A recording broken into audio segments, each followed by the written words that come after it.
Danger FBI fusion centers. Danger to America. After 9/11, the FBI formed a network of fusion centers across the country. At this time, there are about 80, and growing. The theory was that we needed a place to send local and state law enforcement representatives to mingle with federal representatives to fuse information to head off any future terrorist attacks. Fusion centers have existed for over 20 years and suck up billions of dollars from state and federal sources. Congress has tried to get them to account for the money, but they refuse. In this last 20 years plus, no terrorist has been identified, no terrorist attack plans have been identified, no terrorist has been arrested. No terrorist attack has been thwarted, much less even discovered.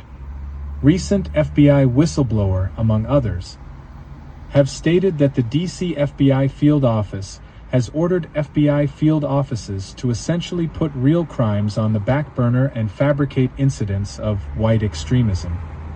To fit the Democrat narrative that anyone patriotic, who knows the Constitution and insists on their rights, like demanding schools quit sexually grooming their kids, is an example of white supremacy and therefore a terrorist. FBI was instructed to create false dossiers on these people, to pervert facts, misrepresent, and even blatantly lie about these regular, law-abiding Americans, showing they were concerned about the erosion of their freedoms and society. This is actually a not surprising offshoot of the targeted individual program, run at least as long.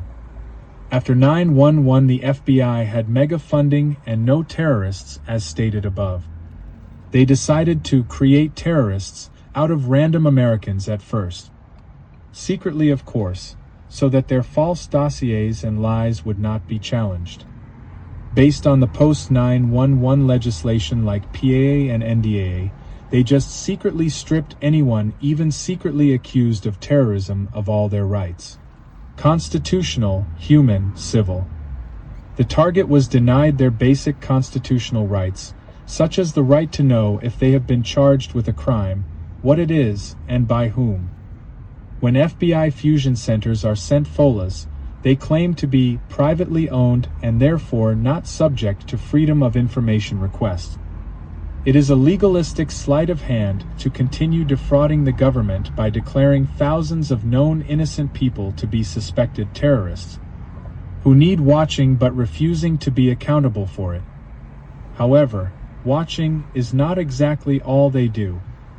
A vulnerable person is identified, most often older women who are single, divorced, widowed, and do not have a good support network nor oodles of money to hire a lawyer, though in recent years, other demographics have been preyed upon more and more that even include small children and severely handicapped, not to mention veterans listed as threats because they can handle a gun.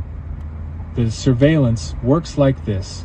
A false dossier is submitted to the FISA court, which rubber stamps it wink wink nod nod, though much of the dossier is feeble and outlandish, like saying a phone call received by the target from a North Florida 850 area code is a call from North Korea because the country code is also 850. Of course, no one is on the line even if the target answers. With the fraudulently attained warrant, the fusion center reps call together a large network of civilian vigilantes paid under the table with gift cards, internet accounts, and a network of fusion center local partners who provide goods and services also under the table, depending on what the vigilante does in his service to the FBI fusion center. They then tell these fascist dupes and fools the false story about what a terrible person their new target is, but there just doesn't seem to be enough proof to bring the person in for questioning, much less arrest them, so it is up to these to deal with them, up to and including murder.